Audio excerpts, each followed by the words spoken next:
Ooh. Hello. All right, let's continue where we were on that one. All right, I think I got to the point where I basically got you through the whole progression, okay? All the way to the B7, sharp 9, flat 9, E, and then he does usually the harmonics, okay? That was like where I left off, basically the end of the progression, and then it just repeats over and over and over and over again. Okay, so I have a looper here. Let's see if I can get this going here.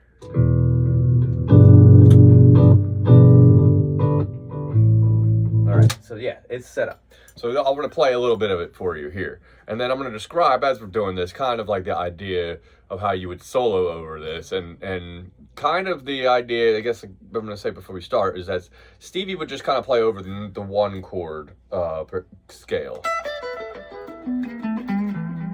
which is just like the E minor blues, minus the major E note. So it's a minor scale, no major thirds or sixes. I guess you could do a major sixth in this. No, that would be fine. But yeah, no major thirds, okay? So let's see here. The song will start off with the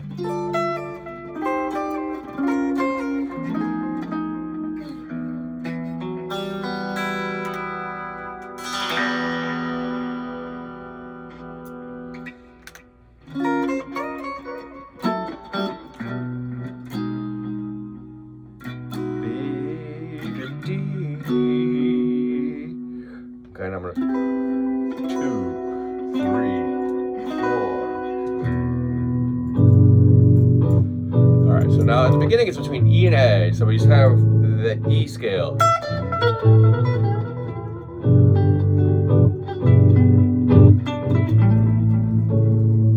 Landing on the A there. Now, the next chord is going to go to an F, to a G, and over this you can play C major.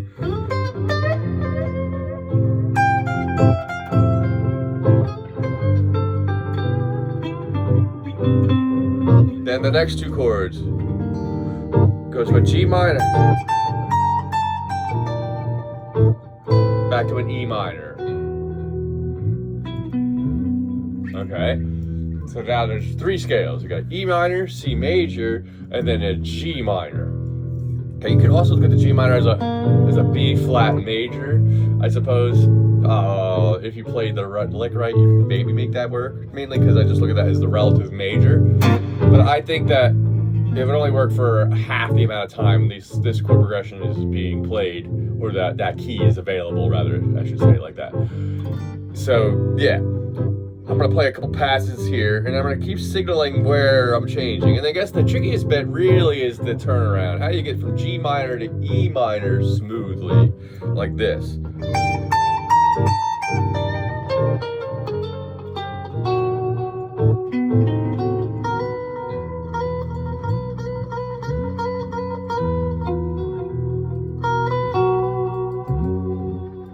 My idea is here, so I'm gonna play over this for a little bit. So E minor,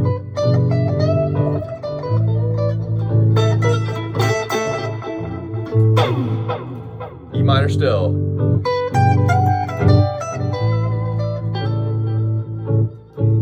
now C major,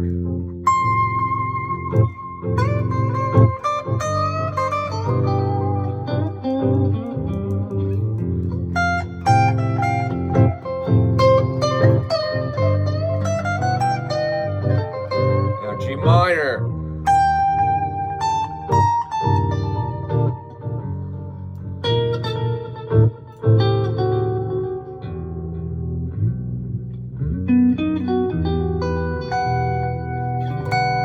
okay, now let me explain a little bit what I'm doing here. The first two parts are pretty self-explanatory because you have enough time between being an E to C major, so you don't have to really, you can kind of let the chords do your own resolution. But the thing is, once you get to this part of the song, so the first 2 places, let's just start with it. You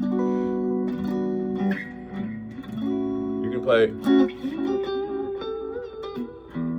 between E minor and an A6. So you kind of get to this point where it already goes to the A. You get to that A note. You probably heard me hit that a couple times in there, because that chord comes around. So you start with an E minor,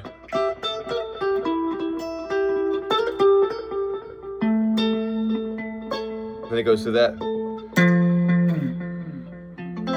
And this is when it goes to the F and the G. Again, like I said, this is where C comes in. And I, a lot of the times, play around between the 12th and 13th fret because I was already the spot where I was playing the E minor. So I kind of like choosing voices, I suppose, or notes that are in that vicinity. Although you have plenty of places to choose. You could jump all the way up to the, or I mean, you can come back to the C major position or the minor position and impose the major scale over that. So a lot of times when I play this little melody part, when I get to the C part, I'm kind of alternating back and forth between the note being a C and a G. So I'll kind of go.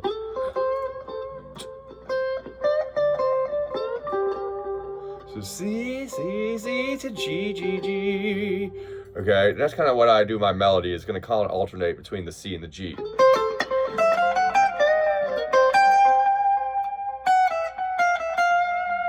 And then when G minor comes in, this is where it gets a little bit trickier because it's so quick that you're going to E minor that any lick you start in G minor needs to almost resolve itself into an E minor as it's being played.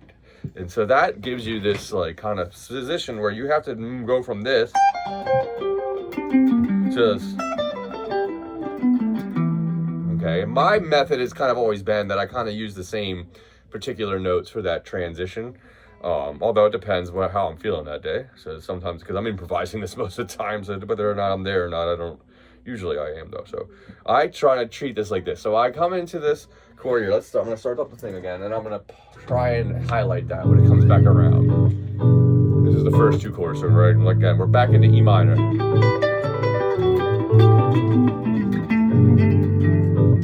Okay, now we're resolving to an E, now it goes to an A chord. Now I can go to an A because the A chord now goes to an F. Now we're in C. Now I'm on the B string at 13.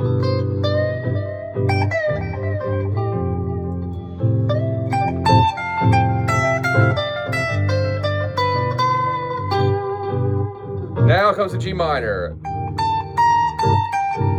on the 15th, and then I use the 15, 14, and the G2. Okay, so when I come in there, I immediately go for a G minor. That's kind of the lick I tend to go for, but I mean, it's my first instincts right now anyway.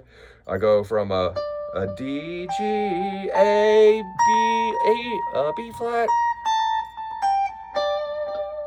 Then he goes to the G string, 15, 14, which would be a B flat, A, G. And then for, okay, because of the B chord, then I start bringing in this a transition. It's like, really what's happened, I guess the way I would phrase is I go from the G minor slightly into the E minor, but then I use this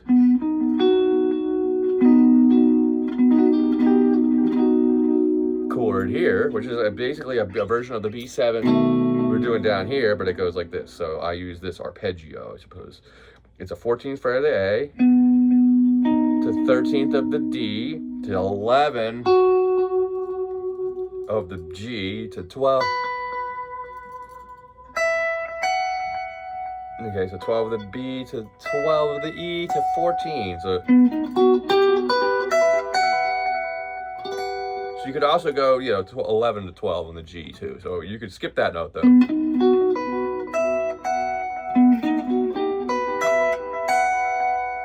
Okay, got both those options inside there. And then I use that F sharp at the top to get me back in. Okay, so you can kind of stop on it. You can use that way too. Get to the G string at 11, 12, 11. 14 on the D. So you got yourself another option of a way of resolving back to E minor there. So really, I'm kind of using this G minor to a B7 to an E minor is my turnaround. Oops. And there's an example of a wrong note coming in there. I played the C sharp. Yeah. Kind of rubbed wrong against the chord. Remember the chord's this.